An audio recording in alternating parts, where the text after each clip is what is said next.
Welcome to the Wired to Hunt podcast, which is brought to you by First Light. I'm your guest host, Tony Peterson, and today I'm joined by my good buddy, Dylan Lenz. And we're going to talk about all kinds of topics, including scouting and hunting the big woods, the advantages and disadvantages of being a trail camera junkie, and what it's like to film a wide variety of hunters throughout the season.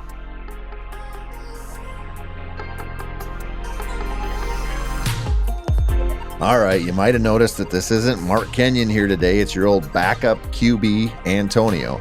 Mark is off again this week, which probably won't come as much of a surprise to anyone who listens. Surprisingly, he isn't on vacation this week, but is recovering from another clarinet-related injury. Now, while one of those little Kenyon boys didn't fire a football into his face while he was playing this time, what did happen is actually a lot more embarrassing. You guys don't know this, but Mark is trying to get into shape and it's not going very well. In fact, he tried to deadlift his clarinet case, which weighs about 11 pounds, and he pulled several of the muscles in his lower back. He also slipped a couple discs, popped out a hernia, and from what Mrs. Kenyon told me when she called me about it, had a bathroom-related accident in his boxers. So he's laid up this week recovering from a litany of injuries. And I'm talking to Dylan Lenz, who is one of the best hunters I've ever spent time with in the field. And that's no joke.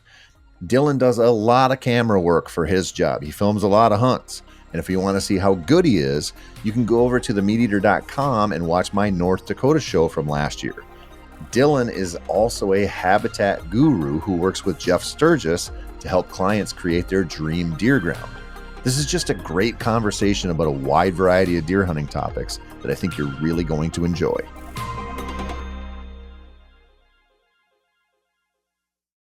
Dylan Lenz, how are you, buddy?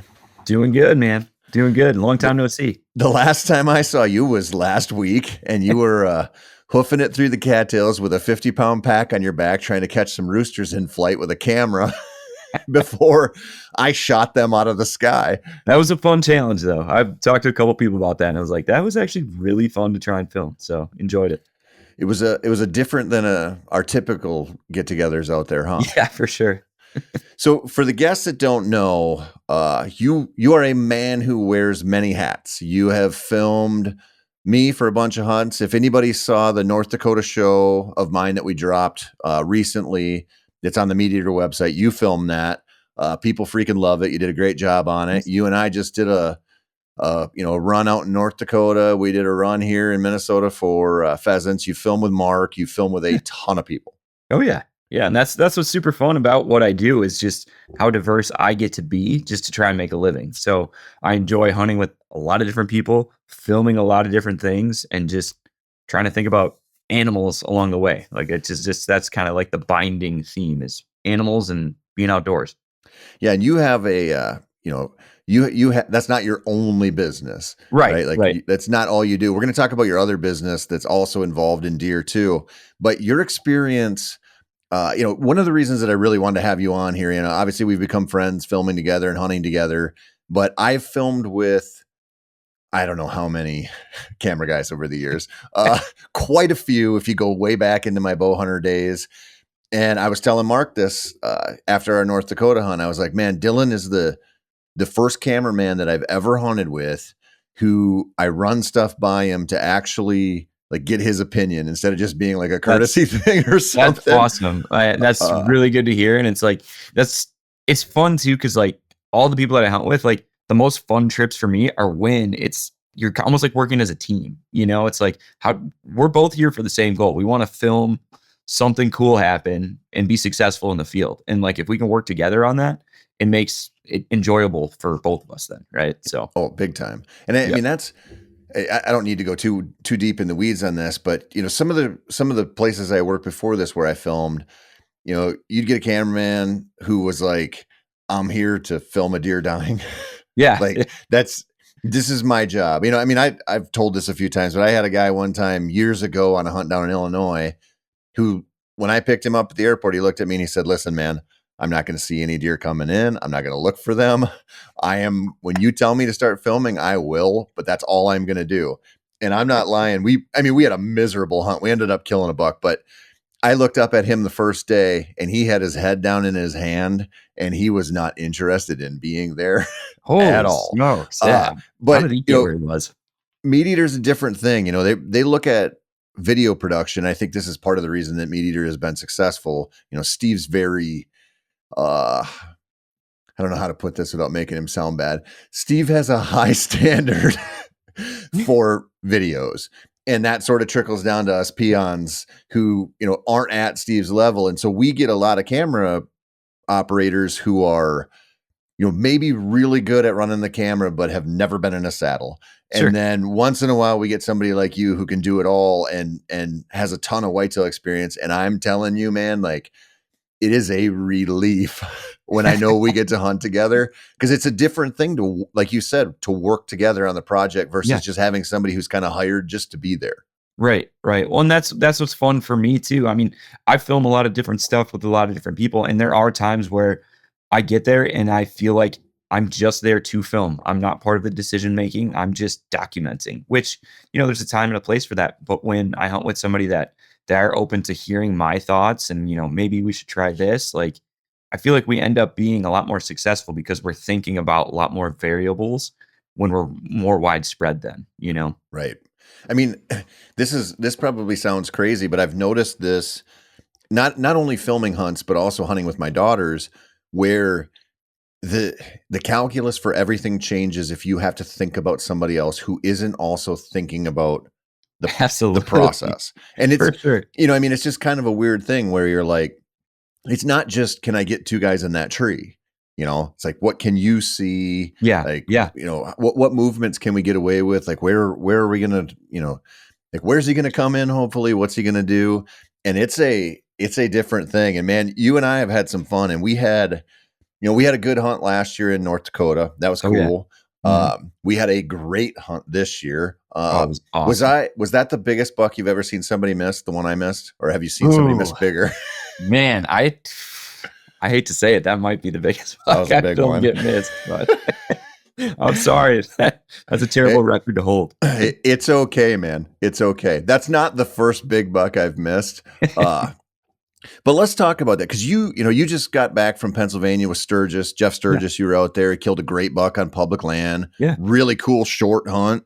Awesome. Yeah. You filmed, the private land thing all over, a lot of the public land thing with a bunch of different people. Like, what do you pick up? Like, is there something that you've picked up just hunting with a wide variety of people that you bring home where you're like, dang, I took that out of his hunt and I brought it home, or something like that? There's something I pick up. It'd be cliche to say like I learned something on every hunt, because there's definitely hunts that I'm just like, okay, whatever, this is just another hunt. But there's a lot of trips that you take where it's like, man, I never thought about that this way, or I wonder if that would apply elsewhere.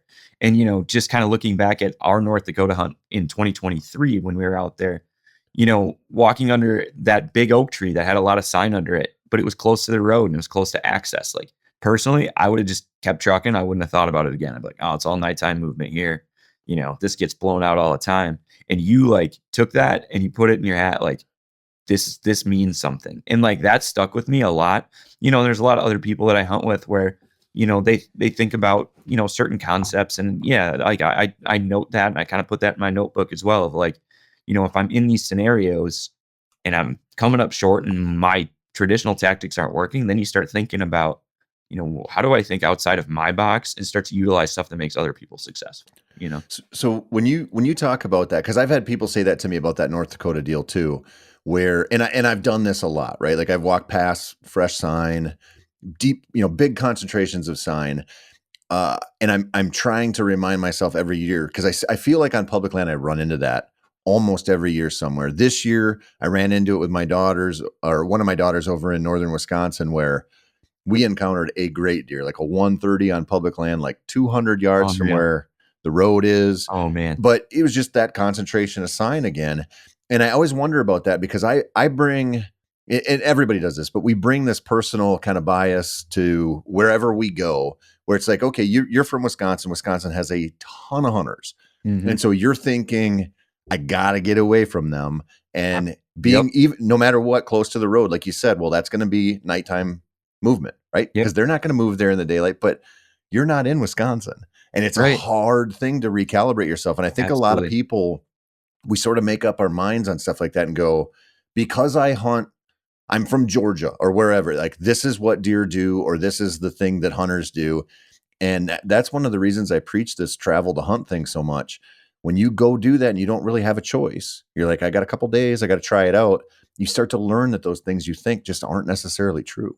Definitely. And that's, that's what's really fun about getting to hunt in so many different places is you see those different scales, right? So you look at, here in,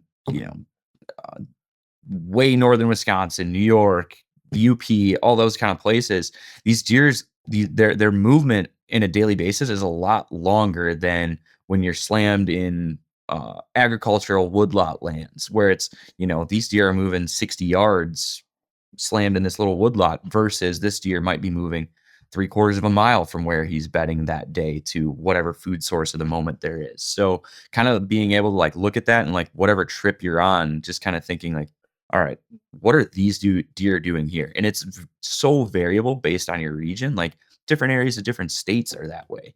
Southern Wisconsin to northern Wisconsin. Holy cow, is it different? Right.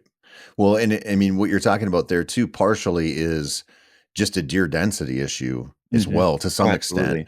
And this is one of the things that makes it so hard to hunt big woods. You were just out in the Adirondacks up there in Mhm. upstate New York. Oh, Like yeah.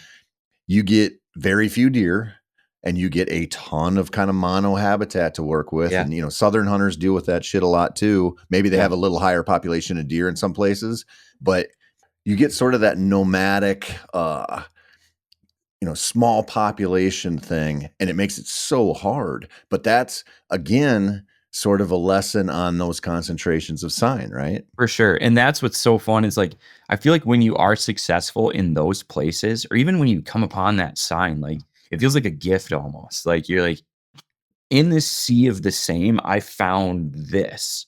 This means a lot now that I have this little token here.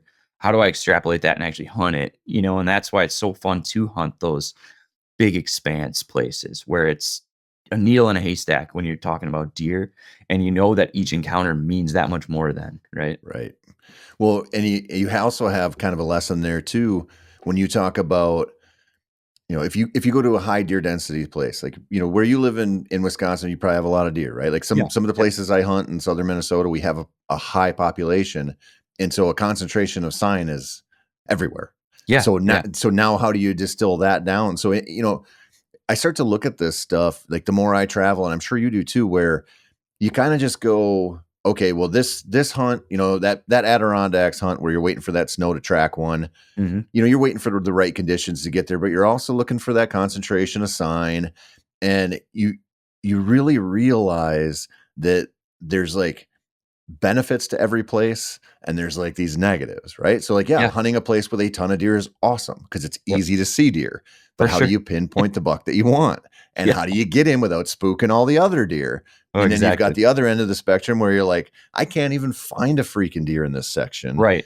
Right. And like you said, and when you finally find that sign, it's like, okay, now I'm on to something. Whereas somebody in, Nebraska in a woodlot would be like, well, There's I, deer I can everywhere, spin right? in a circle and count 40 scrapes. Like, who Yeah. cares? Oh, exactly. Yeah, definitely. And that to me, like, that's why it's so fun. Like hunting these different places, you find these different concentrations of deer.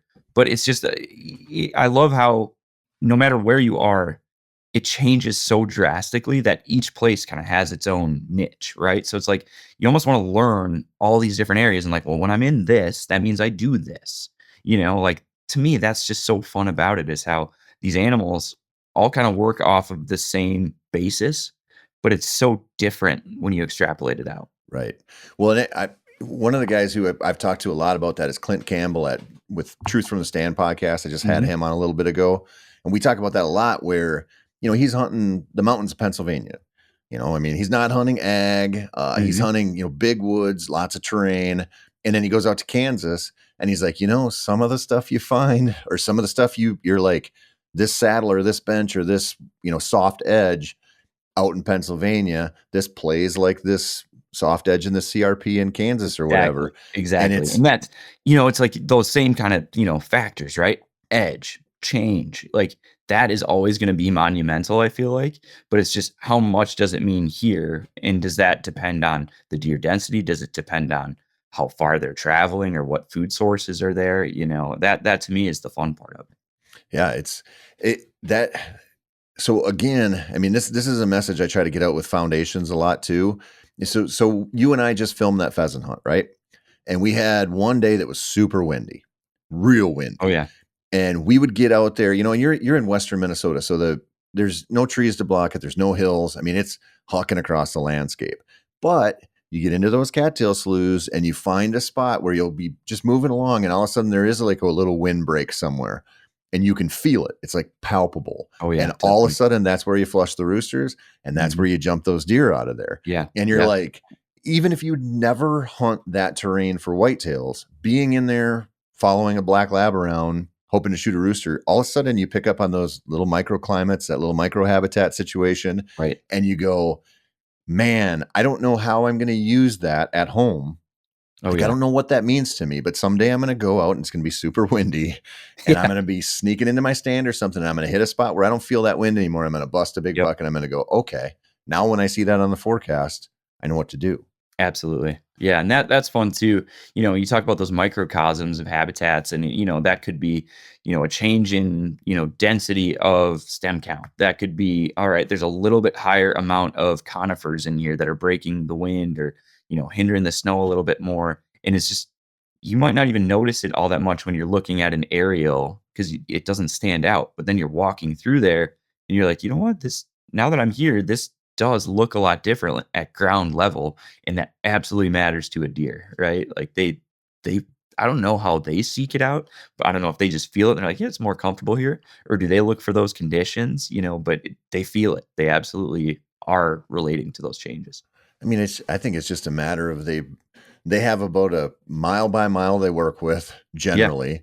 And if you spent every day out there in great point. every Yeah, condition, you'd be yeah. like, I know if I go here when it's rainy, it's better than being there. And if the wind's blowing out of the southeast during the rut, which sucks everywhere, I'm going to look for does this way because there aren't going to be any hunters there. And Sure. I think they just get to know it so well. Absolutely. Absolutely. So you run one of the things that you and I have spent a lot of time talking about deer on these trips, sitting in tents and all that stuff. You have kind of a couple different styles, and you're always checking your trail cameras. You have a Oh yeah. lot of cameras out, Yeah. but Yeah. you're also going to places like the Adirondacks, like you just did, or go to Pennsylvania Yeah. where you have no intel, No intel. Yep. nothing. Do you feel like how does it make you feel going from one to the other? Because I know a lot of people are like really dependent on the cameras now, but you Yeah. seem to have like a foot in both camps. Yeah, it's tough because as a whitetail hunter and as somebody that's trying to make the most out of their time on these trips, if you have that intel, I feel like then you can kind of either cross areas off or circle areas and say, "Wow, I need to hunt here."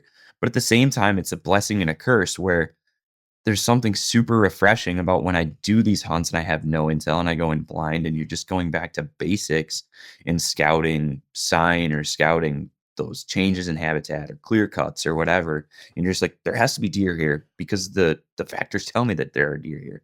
Versus, this year I my intention was to shoot a buck in the UP of Michigan. I don't think it's gonna happen. I put some cameras up there. I think I have 4 cell cameras up there, and I was just so discouraged by the lack of deer sign or I'm sorry, not the lack of deer sign, but the lack of deer photos I was getting, buck pictures specifically, and, the amount of wolves I was getting on camera that it just discouraged me from planning a trip up there, So you, and you got a lot of wolves up there, huh?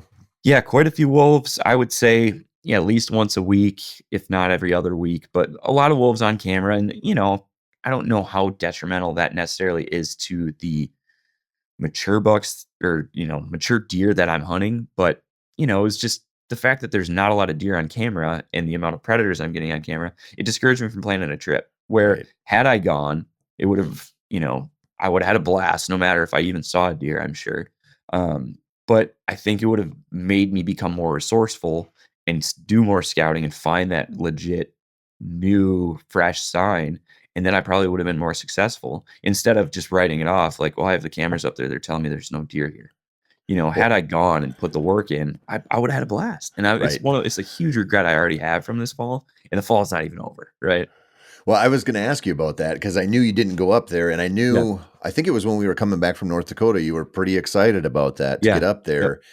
And so there's the other side of it, right? yeah. If you don't have that, if you hadn't put cameras up there in the UP, you would have gone up there to hunt. I would have gone, and I'm sure I would have had a blast. Maybe I wouldn't even seen a deer. Maybe I would have seen wolves. Who knows? Right. But I would have done some scouting, put some boots on the ground, and at least found areas where I felt confident in hunting versus watching these cameras. And I would have went up there and been like, why am I sitting here? There's no deer for miles. I get a deer here every 5, 6 days. I think I would have went into that hunt a lot more negative.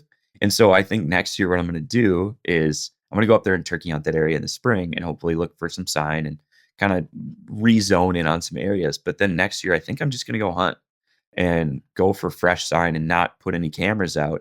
And I think that that's going to encourage me to go a lot more because I'm like, man, there's got to be some big giant swamp bucks up there. I want to go shoot them. So Right. it's kind So of one of those things. you hung some cameras on scrapes, right? Yeah. Yep. But you were, however far you have those spread out, when you look at that now, because I was just talking to a buddy of mine about our northern Wisconsin stuff, where last year we had a wolf move in to his property, big male, got pictures of him all the time. And that's unusual. We get them swinging through, but we don't get them where they're like that dude's just living there. Oh yeah. Yeah. Change things a lot, Oh right? yeah. Like it I just can imagine. does. And so, but there we have, a couple private properties that are maybe 10 miles apart. And then we have a huge chunk of national forest that I like to hunt a lot, Yeah. where even when something like that happens, I go, well, I've got plan B and plan C. So the area is still I'm gonna go regardless. Do you think Mhm. like next year, you go up there turkey hunting, you think you'll try to find some pockets that are far enough apart where it's like, if you do set some cameras this next year and you see those wolves, you can be like, well, I've got, 15 miles away, I got another area I Yeah. scouted, and just give yourself that shot. And I think my cameras were spread enough that I definitely had two separate areas that were very far apart. I think I was a little bit too tight in one of the areas on where I'd placed some cameras where, I actually had the same buck on camera at, you know, 2 or 3 of those camera locations.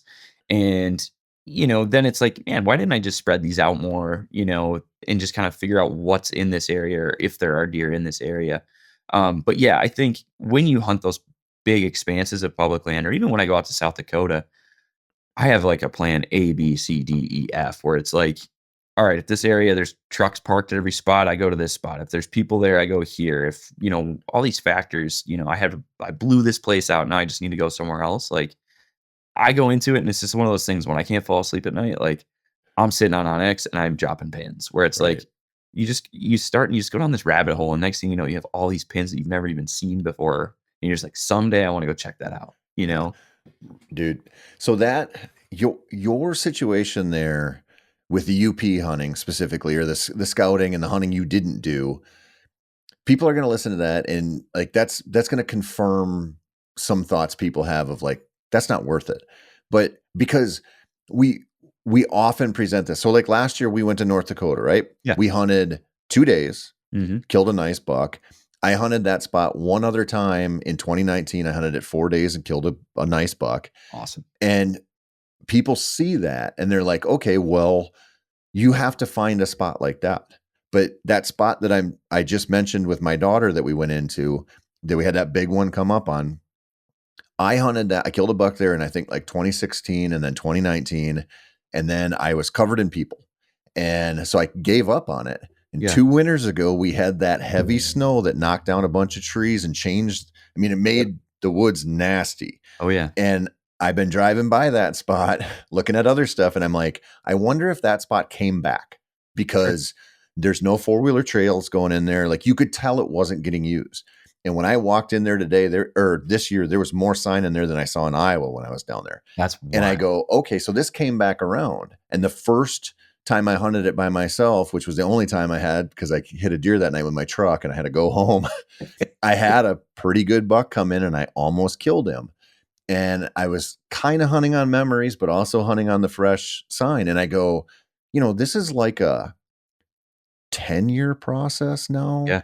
And I don't know it. Like, I can't walk into that place and just kill a deer. But Right. like when you talk about this UP experience, and it's like, okay, well, you found some wolves, you found some bucks, you didn't find enough to get you to go.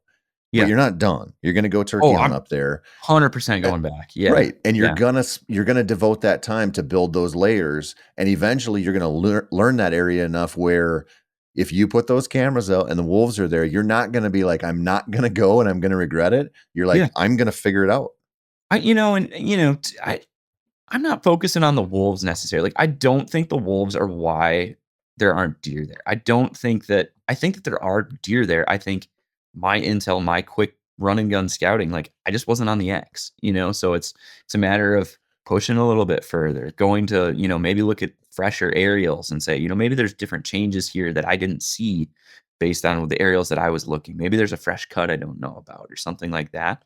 But it's one of those things where, and I'm sure you've had this too, where when an area kicks your ass, like you want to figure it out. Like now it's like, I'm going back because I'm not going for nothing on this. Like I want to experience this big wood success. I want to go up there and I want to go to an area that everybody says, oh, there's no deer. What are you wasting your time for?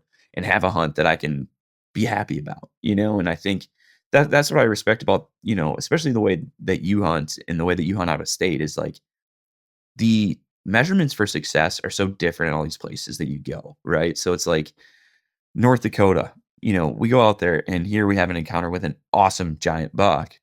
And then we shoot another deer and we're totally happy with that. Well, and let's be honest, we had 2 encounters with that deer. Well, 2 miles apart. I can't wait to watch that film. Yeah, but you're right. I mean, that is another thing that I'm trying to not be a dick, but push. And it's that when you go do something else, even if you're in state and you're like, I'm just going to go hunt this part of the state I've never done, or I'm going to hop across state lines, I'm going to hunt the state I've never been to. Mm-hmm. Now you don't bring the standards you have at your lease at home or grandma's farm that you get to hunt every day after work or whatever. And when you hunt under different rules for yourself, you hunt differently. Yeah. And now it's not just a sit and wait game. Like a lot of the whitetail stuff now is like, I'm waiting for the cameras to show me the good stuff. I'm waiting for the conditions to get right. And then I go in and I kill. You don't do that when you're traveling. And that really sharpens the blade, I think. I think so too. And it's more fun, to be honest with you. Like I have 3 properties I can hunt here in Wisconsin. I can hang stands on them. I can hang cameras on them all year, water holes, food plots, scrapes, whatever. But that only gets me so far to where I want to be in a fall. Like I want to experience that adventure. I want to go hang and bang and try new spots and just try and figure out an area where it's like you kind of dial these other spots down and it's like now it's just a waiting game. Like now I'm just waiting for a buck to start to do the things that I know they're going to do versus going and figuring out what the bucks are doing here and how then you tap into that. Like that to me is so much more fun. And not to say I don't have a blast shooting bucks on private land. I absolutely do. And I will do that forever. But there's something to be said about like every year, I want to go get my ass kicked somewhere, Right. I mean, right before we got on here, I for some reason, I have never had a lot of interest in Kansas. Oh, yeah. Like I hunted it one time years, like 2009 or something. I hit a really big one and lost it. They found it later. Turkey hunted it one time, but it just hasn't been on my radar. And I was like, I gotta go give Kansas some effort. I don't know why. I know a guy that would film it. I know a guy. So there's something happening, but it's that thing you're talking about. I wanted to ask you when you went to the UP and you were like, because I know you were stoked about that and you went up there and you scouted and hung some cameras. What were you looking for? Like, what were you like? I want to find this. I want to drop a camera on it and I want to see what's going on here. It's one of those things like, and this is just because I was there in early October. What I was looking for was fresh sign, right? So like everywhere I went, if you got on a scene of change, some kind of change in the cover type, you would see those old scarred rubs, right? Like you would see where, even like you see those like sapling aspen that are falling over because they rotted out in the middle from a rub that's 12 years old or whatever, that tells you that that area has movement on it, right? But then it's like, okay, are there deer here right now? So that's what I was really looking for, is like, is there browse fresh? Is there fresh nipped shrub tips? Now, is there a fresh rub near that? Is there some inkling of a scrape? And I'll be honest with you, I didn't find any fresh scrapes. But what I did find was some fresh rubs that told me, like, okay, a buck spent some time here. And I'm not just looking for like, a 1-inch sapling that's scraped and broken. Like, you're looking for that. A lot of the ones that I found up there were on tag alder, where a tag alder that's 4 or 5 inches around is worked, and it's 2 feet and almost all the way around. And then, that buck was mad for a long time while he was there, which tells me, like, he's not just out somewhere that he's never been before and spending all his time making all this noise. He lives here, or Right. he is familiar with this place, right? So that's what I was looking for. And I only found a couple instances of that fresh sign. There's a lot of old, pretty rubs, but I only found a couple that were like, dang, this is where I need to be focusing. And you didn't find any scrapes? No scrapes, but again, I was there, early October, and I wasn't near a lot of cuts where I was focusing that time. I think if I had gone near the cuts, I would have found like those early scrapes, Right. where they're spending a lot more time like on their food sources, in the staging areas near those food sources. I was more or less going like, okay, this is a spot that I can get into and access quickly off the river, and I can pop into here, be low invasive, and just find, are there deer here right now? So I think if I would have looked in those other places, I would have found some scrapes, but I wasn't in the right areas for it. Right. When you talk about tag alders, man, I find a lot of interesting big woods buck sign when I hunt woodcock. Oh yeah. Oh yeah. I Because bet. I mean, you're always around those, and Mhm. that's something after the last 2 years over in Wisconsin that I've tried to figure out more, is those alder swamps, Oh yeah. because they are just a special kind of cover. Like, you Yeah, they're can't go through perplexing them. too, because like you look at them in an aerial and it just looks like this massive nothing. But if you ever have to go through an alder swamp, all of a sudden you're going through and there's just a 6 to 12 inch change in elevation. It's just this little dry hump, and that's where the rubs are. And it's like you would never find that or see it unless you're trudging through there. And then all of a sudden you get down in this spot and there's a couple sprigs of raspberry, or maybe one aspen. And it's like, now there's change, and that's why those deer are there. There's a little bit more browse. There's a little bit different cover, and so unless you're really putting in those miles, which it sucks walking through those alder swamps, right? But like, that's where I feel like you find a lot of that really valuable stuff.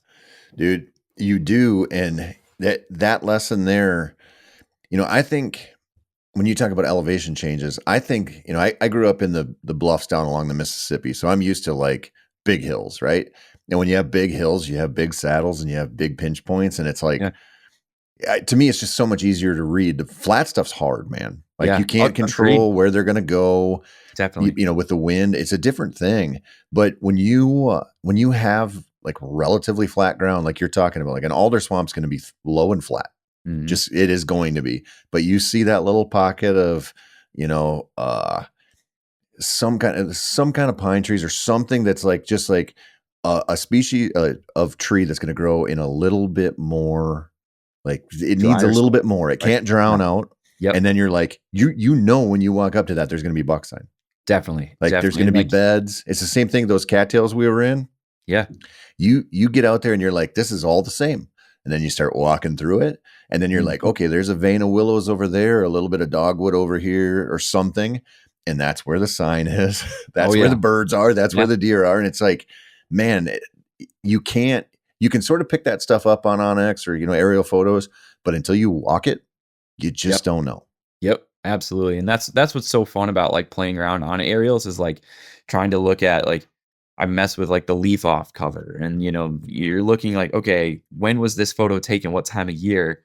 Is it in early spring where the aspens are popping a little bit different? Like, it's so fun to like look and try and figure out just what clues the aerial gives you. And it's like, it's this, dead piece of data, right? It's just like, Right. this is a photo that was taken at some point. You're trying to like figure out like, what does this actually mean? What can it actually tell me? Right. But then it's like, all right, now I dropped some pins in there. Now I got to go trudge through there and actually look at it, right? Well, but it's just how it goes, and Mhm. that's the kind of stuff in when you have nothing to do in February, Mhm. that's good stuff to walk. The Oh water's going yeah. to be frozen. I just got permission last night to hunt this farm with my daughters by my house that I've turkey hunted it. I've hunted it in the past, but I always got to go ask them. Yeah. And he was telling me about where they're seeing the bucks and, the usual stuff. Right. Oh yeah. Yep. And I got to wait till I got to go to Montana here in a second. But when I come back, I can't wait to go walk that farm to just Mhm. figure out, like, I know those deer are going to be concentrated because we Oh just yeah. wrapped up a long gun season and there's only so many spots. But doing that, like, just kill your buck and go take a walk, Yeah. or it's so valuable. And I did this, I had a entirely different plan for Wisconsin this year based off of the fact that I killed a buck last year and I had a couple of days to mess around. And so I went and walked swamps Oh yeah. and I dropped cameras and I was like, okay, now I'm learning something. And I built my whole plan around it this year, till I got distracted by that public land stuff. But I'm telling you, and this, that boots on the ground stuff after review, like you said, when you can't sleep and you're scrolling through Onyx and just looking, and then you get out there, like, we've got months of off season coming up, Oh yeah. and It's funny when you get to this point in the season and it's like there's still time left to make plays and you're already like almost like writing it off. Like I'm already like looking ahead to like what intel can I find now that's gonna help me next year. right. Like I'm at that point where, right now, like muzzleloader's open. I'm home. I should be muzzleloader hunting. And it's like, I should probably score some brownie points while I'm home. And like, I'll take a sit or two here like this week, but it's not like I'm like pushing as hard as I could be. Cause it's like, I've already had a great year. This is awesome. And I'm looking forward to next year so much that it's like, I'm thinking about the scouting I'm going to do for next year already. Yeah. And it's so, I mean, I know we preach this all the time. I look at winter scouting kind of like the all day sit thing, right? Like, we talk about it all the time. I feel like there aren't a lot of people who do it. Hmm. And it's so valuable. And if you tie that in, I mean, if you don't want to go out right now, like you said, the muzzleloader seasons are open or whatever, maybe not this month, but next month in a lot of places, that deer season is going to be closed, and Oh definitely yeah, by February. And there's so much to learn out there. And a lot of your lessons from the last season are still super fresh. absolutely. And so you're like, and people think they don't really think about that stuff. Like, if you went and ran those cameras in the UP, didn't find what you needed, but you found something. You Hmm. found some stuff. You got some information. You make a run up there and look around. All of that's fresher now than it would be when you go back in the summer or turkey season or Definitely. whenever. Definitely. That shit matters. 100%. And now like you look at it and think like, okay, January, February, depending on the winters that we have, like these deer are going to be doing completely different things than they were doing all season. So then all of a sudden you get into these areas and there's cow paths and there's a ton of sign and there's shit everywhere. And you're just like, holy cow, I need to hunt here. It's like, okay, now are they here because it's winter and they're living here now because the food sources and cover has changed? Or were they here in October, November? So then you have a lot more to like sift through Right. versus like right now it's so easy to go out and be like, holy cow, there's a big pad up there that's a enormous community scrape, right? That's not covered in snow or whatever. Like there's so much to learn. Like as soon as that season is over, if you're done hunting or you want to go take a walk with your muzzleloader or whatever, like there's a lot to learn right now. Big time. I remembered something I wanted to ask you when, I asked you what you have learned kind of, or like what you've picked up from some of the people you've hunted with. That's like a softball question, right? Like, obviously you've hunted with a bunch of different people. You're going to pick up some stuff, but I think about this a lot. Like, how do we get information to our audience that they aren't getting from everyone? Right. And so I thought about this with you, because when we've hunted together, you kind of hang your own stands and you're like very capable of the whole process. But what have you picked up? Is there anything that like comes to mind that you've picked up about like camping or like stand setup or gear, blood trailing, like anything Oh where you're man. like not hunting strategy, but like Yeah. the shit that the glue that keeps the whole thing together? I could do a whole episode on that kind of stuff if I like really thought about it. I would say like what really jumps to mind quickly is just like, and I think this comes from being a cameraman, but like you want to be a fly on the wall until it's time to not be. So like when you're hanging a set, like I try and be so quiet and I nerd out on my setup where it's like I tape where two pieces of metal connect. have my strap in a way that as soon as I pull it out, it unravels, and I take it and I hang it around the tree so it's not gonna bang on anything. It's just like I think filming has just kinda honed me to try and be as minimally invasive as possible. Because like, when I hunt by myself, like, yeah, I can disappoint myself, but, like, if I look over and I made a noise and I look over and that hunter's looking at me because they heard the noise that I made, then it's like shame, right? So Right. it's like you're trying to not only keep yourself happy, but you're trying to keep the hunter happy. Or, you're sitting and you're trying to not spook the deer that are coming in. So your movements are just so much more small and subtle. I would say like hanging a set, that to me, like I pride myself, and I think I had mentioned this to you. I wish there was like they do all these weird competitions. They should do like hanging a set competition style. Like I would love to sign up for that. I want to do the fastest, the quietest, the most efficient. Like that to me would be so fun. And I know it's super nerdy, but like that to me would be super fun to watch. Like, But it's okay, what does this guy important. do differently? I mean, it's important. I Yeah. mean, Yep. just when we set up when we encountered that buck in North Dakota the second time, when we didn't get a shot at him, Yeah. that woodlot's tiny. Yeah. I mean, Oh yeah. that woodlot is maybe 5 acres, Yeah. and we had jumped some big deer out of that. I think Mhm. the day before, 2 days Yeah. before, 2 days just earlier, I think, yeah. sneaking in there looking, and we got to the edge of that sucker and set up in really shitty trees because Oh that's yeah. all that's there. Oh yeah. And that buck came in and worked that tree 21 yards away. And there's the way that land is out there in the Badlands. Like he didn't come from a mile away. He Yeah. was there. Yeah. And Yeah. that stuff is like, and I know we've pushed this, the saddle and the mobile thing a lot, which Mhm. of course makes sense, but it's not just enough to get a saddle or, we were using those XOP stands this year, which are freaking badass, Oh man. yeah. Yeah. I don't have any relationship with them. I fell in love with them. Oh yeah. They are They make nice designed. stuff. They are Yep. like somebody was reading my diary when they made those suckers. That's awesome. Badass. But that stuff is so important.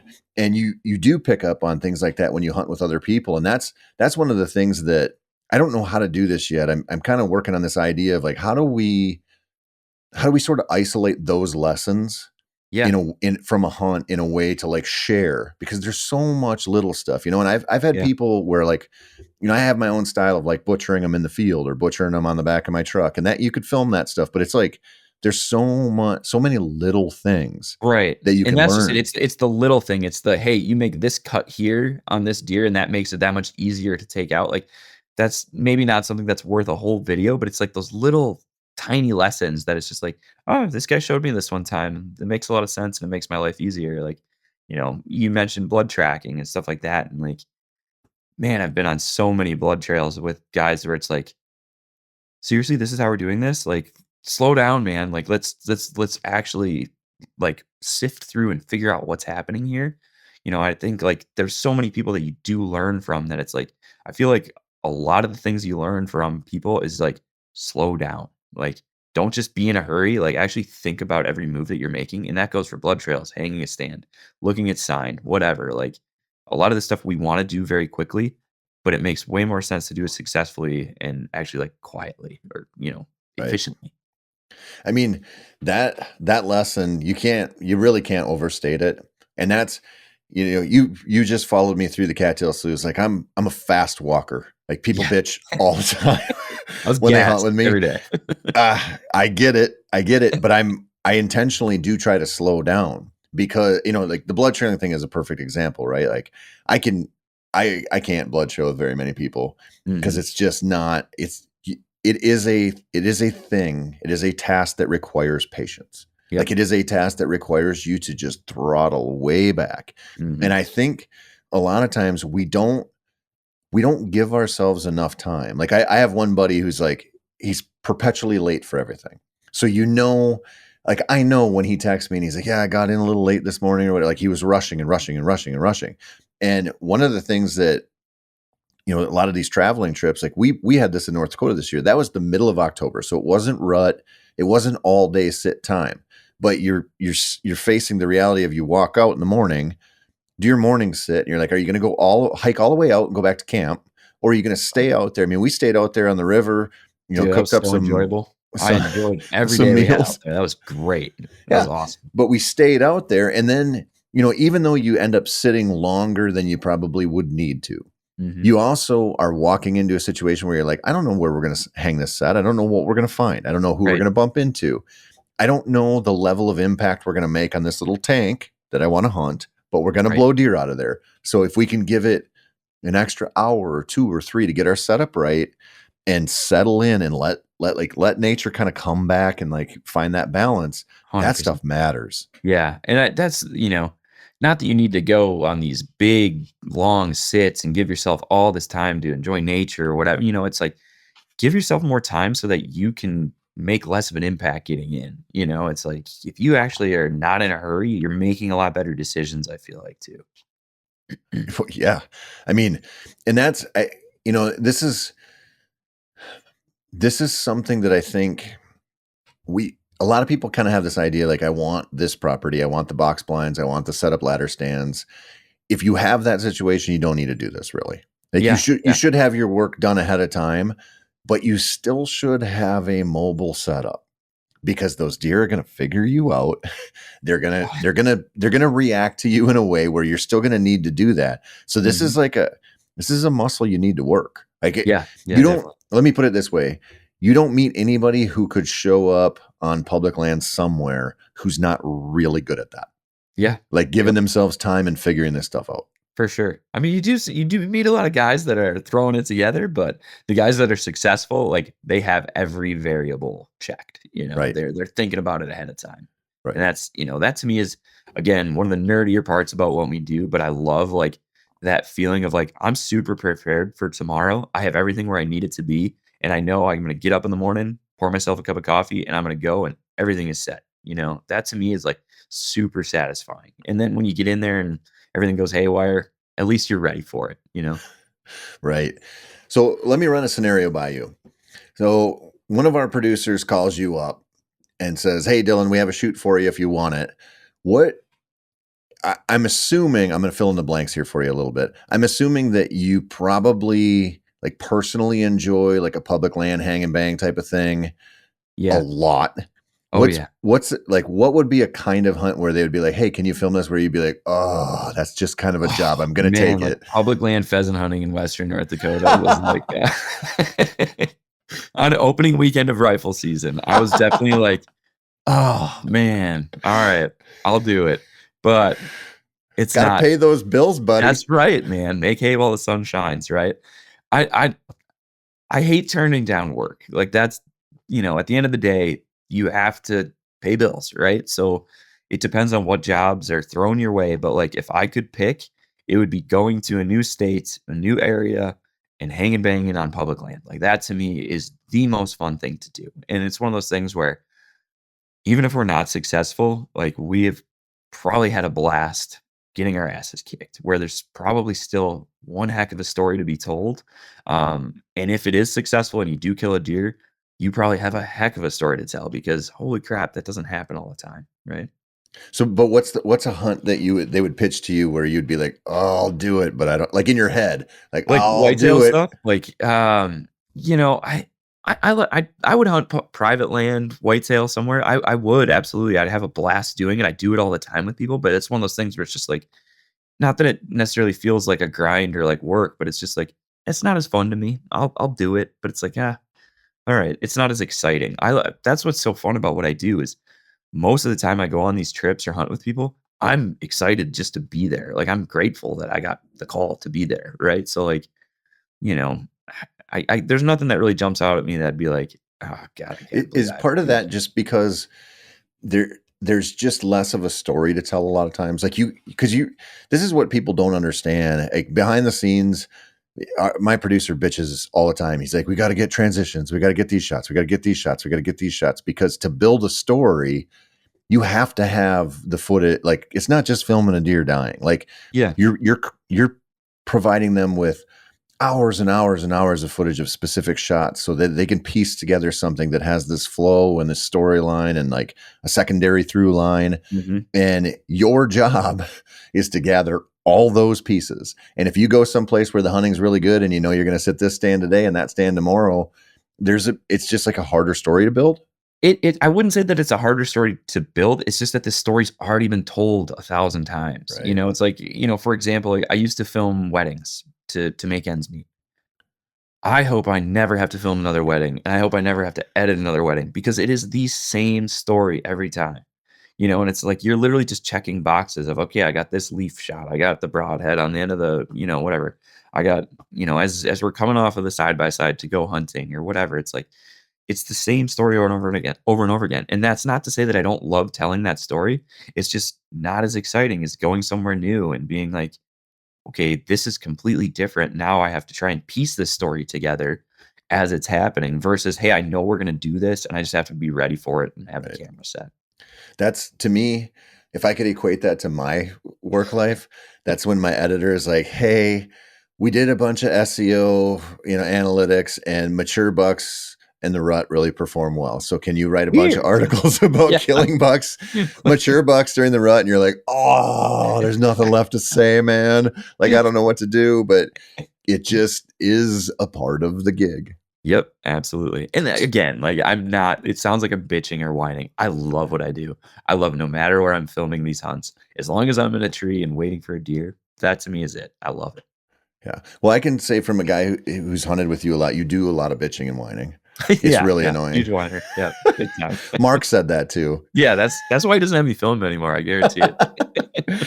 Let's talk about your other business, because you also have another business that you're doing a lot of work in the whitetail world. Yeah, and just to disclaimer this, it is not my business. I work with and for Jeff Sturgis at Whitetail Habitat Solutions. So I do habitat consulting, hunt consulting, basically under the umbrella of Whitetail Habitat Solutions. Got it. And so he keeps me very busy doing that. And I absolutely love that too. And I'm actually switching over into that season here shortly. And what do you do for that? So, I mean, long story short, I work with private landowners that are looking to develop their property to be a better whitetail hunting property. And then I tell them how to hunt it once they've changed it into that hunting property. So, and a lot of times it's somebody that just bought a new piece of property and they've never hunted it before. And they're just like, you know what? I already spent this much on the land. I better set it up right, so I'm not chasing my tail for the next 5 years or 10 years or whatever.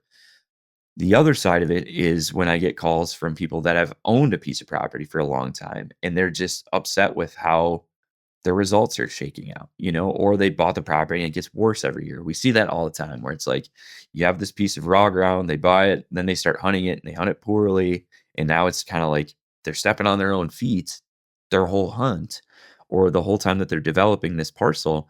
And a lot of times it's just thinking outside the box and thinking like, okay, where's this process getting messed up and how do we start it over to avoid that from the beginning? So when you talk about those properties, are you talking, because I feel like I see this a lot with people where they'll get their hands on an 80 or whatever they get and immediately turn it into something that like is easy for them to hunt, right? They've got the perimeter trail cut to drive the side by side. Yeah, I'm typically a big fan of that perimeter trail. I'll tell you that right now. I'm usually a very big fan of that. But like, why is that?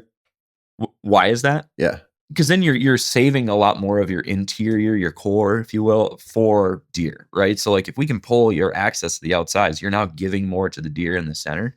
So we call it depth of cover. So like depth either goes away from a food source or from your access, right? So like you're trying to build as much depth of cover as possible to encompass, room for a mature buck that doesn't put up with pressure, doesn't put up with social pressure from other deer as well. So like you're trying to make this property seem bigger in the eyes of a deer. And to me, like the more that we can leave in the center, the less that gets marginalized, right? So like that's why we like to pull a lot to the outside. But I would say like the big mistake we see all the time is like big food plot right in the middle of the property or their best favorite gun stand right in the middle of the property where it's like, okay, this food source right in the middle of the property, you're nixing your depth of cover. Then when you go and try and hunt this food plot that's in the middle of your property, you're probably blowing it off. Now you're blowing off this thing that's supposed to be very secure. And it just so happens to be right in the middle of your property, So it's like you're this attract repel,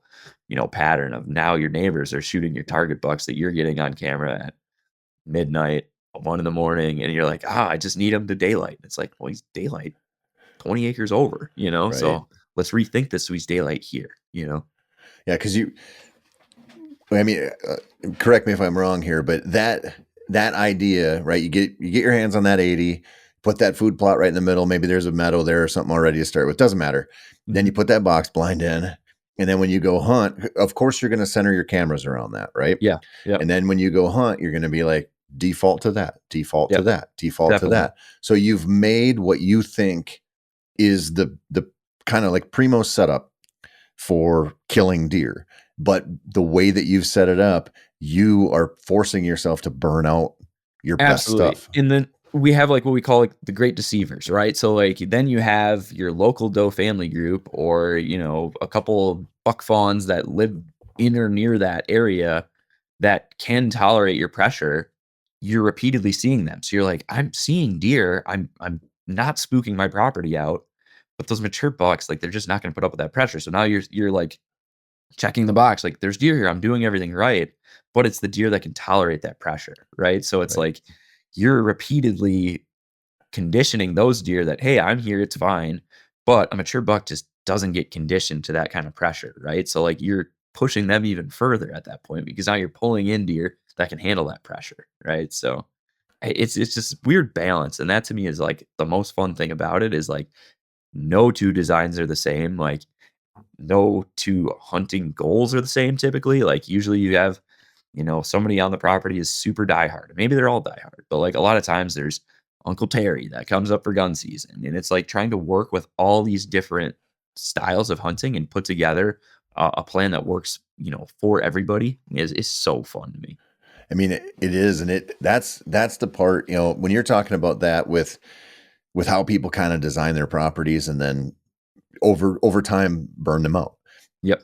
I have a little 30-acre property over in Wisconsin that I put an ever expanding kill plot in there. Like I go work on it every year and make it a little bigger and find some apple trees and mess around. But what I learned about that, I put it intentionally very close to the road because I knew just the way that the land around me was set up, like deer are probably not going to come in from that way anyway as much. Sure. And so I'm like, if I cheated on that side, I have more usable land that I won't be going into a lot, but still mine.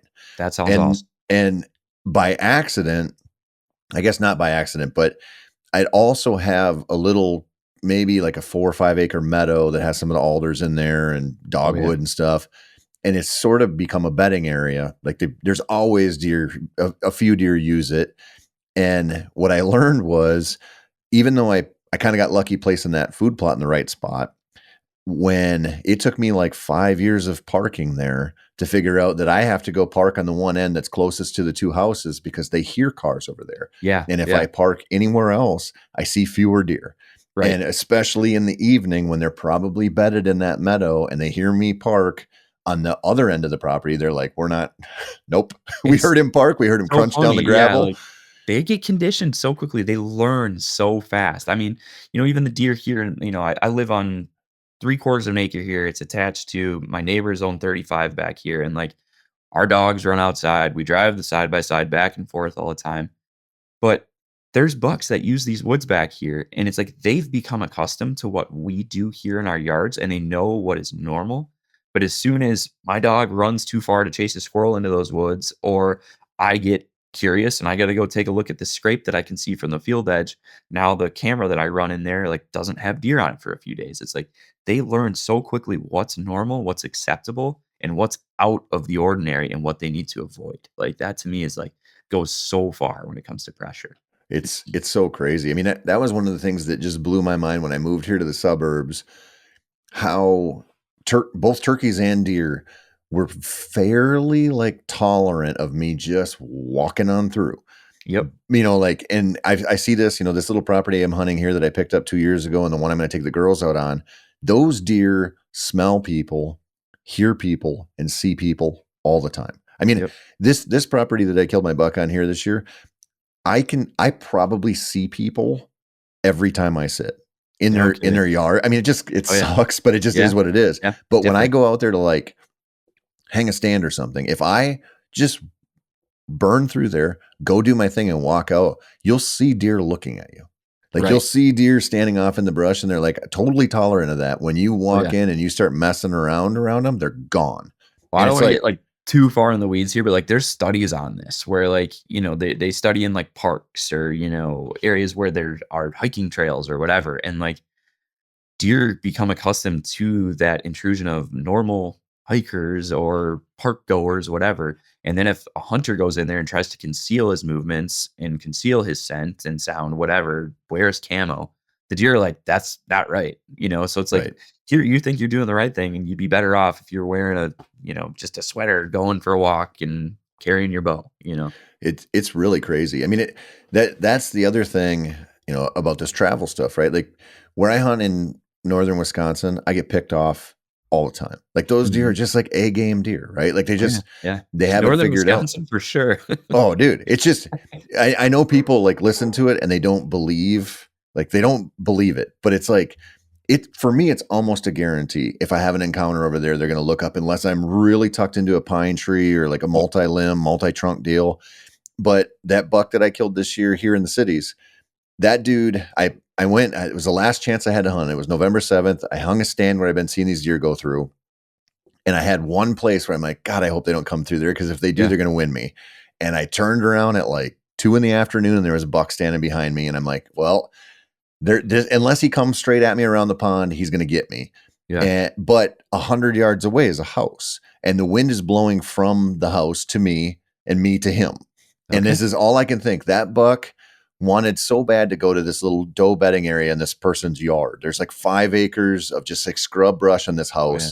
And I see does come and go there all the time. And that buck was going there, but he winded me. And I had an ozonics unit going, but I was still like, just no way, right? Like he's 25 Right. yards away. But you could see him like wrestling with himself, where he's like, I want to go through there and I'm not going to wade through this pond.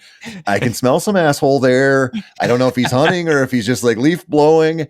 And he like would come in, turn around and go away, come in. And it was like, Oh, he was man. just like trying to talk That's himself crazy. into it. And one time he came in just a little too close and opened himself up, and I thumped him.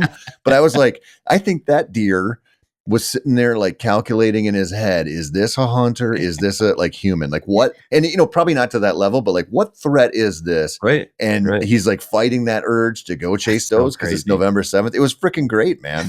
Like I'm like, That's give awesome. me all these dumbass deer that are like used to smelling people in their yards. I need them. Like I'll take Oh, all yeah. of them. That's awesome. But it's cool. I mean, you don't like, you wouldn't see a fawn do that in so Yeah. many places. Yeah. No kidding. And that's what's so cool too. And like, no matter where you hunt, we talk about this, especially when you're in North Dakota, South Dakota, whatever, and you have a bare tree and it's the only tree to get in, and you're like, oof, am I gonna get away with that? And you're like, deer don't look up out here, and you just get up there and like you can get away with it. Versus Wisconsin, Minnesota, Michigan, it's like they'll pick you out if you peek around the tree wrong. It's just so crazy to me how different that is. Well, I mean, I wrote a piece for last week about this, but we'll take that first North Dakota hunt we filmed. I'm really into natural ground blinds, Mhm. and part of that I think is, and this might be totally bullshit, I don't know, but I feel like a lot of times I get deer that just look right through me or past me, like they don't expect you. Sure. And so some of those situations you get, like out there, we could have been in a tree and been fine, right? Like, but we didn't have a tree. Right. Where I killed my buck this year in Iowa, we tucked up, and I've done this a few times, but we tucked up under a riverbank, and there's a bunch of willows and a bunch of yellow grass. And it was just kind of like, it felt like those deer, and we had does come out and look right at us, That's awesome. where you're like, it's like it doesn't register for them.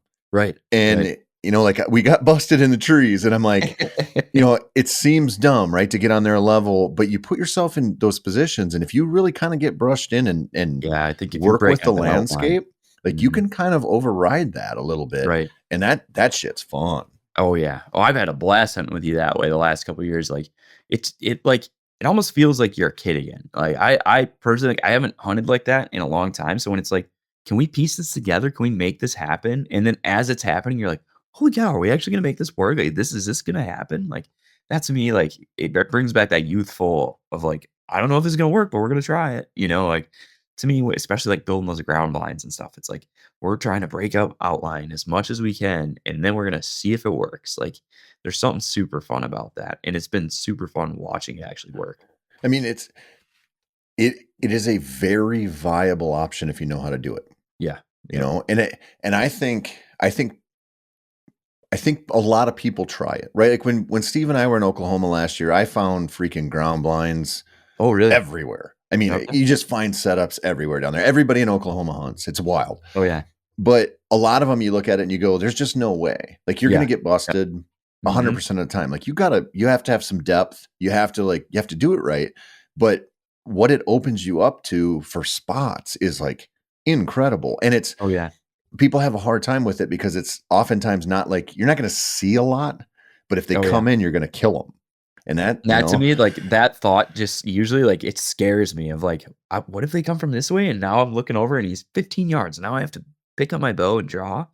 Like, I like to see. So if I can, I'm getting in a tree. But it has been super fun watching you be like, "We can make this work. Let's do it." And I'm like, "All right, that sounds great." But holy cow, would I be scared if I had to be the one to pick up my bow and draw it right now? but this is what I try to like, this is a message I try to get across is like, if you have a tree, use it, right? Yeah. Like, I Yeah. mean, you just should Oh, mostly. yeah. But the thing about that stuff is you can get away with a fair amount if you do it right. Mhm. And if you do get a shot, it's awesome.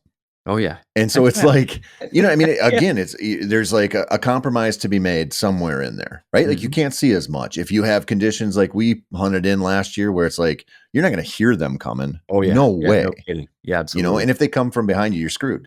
But Yep. you get into a tree stand and they come from the wrong direction, you're screwed anyway. Yeah. Yeah, it's a very good point. Definitely. Damned if you But do, damned if you don't. but I love that stuff because it's, like you said, it is sort of goes back to like when a lot of us started. I mean, I'm sure Yeah. there's kids starting now because of the options they have, it's different. But we used to do that stuff a lot. Like we Oh, had like yeah. one stand that weighed 29 pounds, Oh my gosh, yeah. and screw in steps. Dude, it's wild thinking about that, like, what a mobile setup was 5 years ago, 10 years ago versus now, it's insane. It's just really cool when you kind of put yourself in a position where you're like, well, I got to make this work. Right. And this kind of ties back to what we started talking about, right? Where you're looking for that, concentration of sign, right? So you go up into the UP of Michigan and eventually find that swamp buck and where he's living. Mhm. Like you might kill him out of a tree, Oh, or yeah. you might have to do that next to Right. the alders or something. Like Yeah, who knows? exactly. Yeah, just depends on what the field gives you, right? And, like, I don't know. I that's why, again, going back to just hunting at different places and experiences in those different areas and how you have to play at a deer's level is so fun. How it's different, from Kansas to North Dakota to Michigan, wherever. Like, what you're given and what the deer are using, puts you in so many different scenarios, and that to me is super fun. Oh, it's a blast. Let's wrap this up talking about the Adirondacks because Yeah. I have never met anybody who's gone out there who hasn't been like, this place is amazing and I need to go back. Yeah. What is it, man? The vastness, man, like, just the nothing, and just you think about, I was in New York, but I've done this in Maine. I was out there with Mark Kenyon in 2021. Um, just something so different about just this sea of the same timber for miles and miles and miles, and just this rolling soft mountains, and just somewhere out there in this horizon that I can see, there's a big buck and I want to find him. To me, like, that is awesome. And this year, I got the invite from a good buddy of mine. He's been inviting me for a couple years to go out there, and I finally was able to make it happen. And, I jokingly texted him, like, we can use some snow out there, right? He's like, we need the snow. I'm like, all right, awesome. Like, we are doing the tracking thing. He's like, oh, only way to do it. I'm like, all right, this is going to be awesome. And didn't have the snow. So we got there and, just took a mobile set and I started setting up on different kinds of habitat changes and cuts and where I thought, concentrations of deer would be, and found a lot of fresh sign, saw a couple deer while I was sitting. But just, wasn't exactly on the X. And Did you so, see any bucks out there? not while I was hunting, no. But there was a couple times where we were just like kind of walking, just like, hey, we're gonna kind of kill a few hours here and do some scouting. There was 2 times where we walked up on a buck where you could smell it. You're like, oh, he's close, and then you start tiptoeing, and we're not even tracking because there's no snow, but it's just like, okay, he's gonna get up any second, and he's close. Where is he gonna be? And we did end up jumping some deer. in one of those spots, and I just didn't see the buck. Maybe he had already been gone or, whatever, but very close to bucks, but just did not see any bucks, saw plenty of does. And of course, the day after I left, they got clobbered with snow. And so I'm literally like, what are the odds that this happens? Right. And my buddy texted me, he's like, it's beautiful out here. He went out that next day after the snowfall, killed a beautiful 8-point buck, like nice, mature. I mean, they go by weights out there a lot of times. I want to say his was like 175 pounds. And he said that's a really good buck out there for his region where he's at, but there's just something so like, you know, romantic about just this idea of this big woods thing. And now I'm just looking for tracks and okay, is this a track that I want to pursue? What's the size of this track versus the other ones? Yeah, I think this is a buck. I think it's a good buck. And now I have to go follow him through his daily movements and try and close distance on him. Well, I don't know. That to me is just so cool. I want to do it so bad. It's kind of like a mix between a Western hunt and a whitetail hunt. Yeah, you can that's walk a very one good way down. To put it.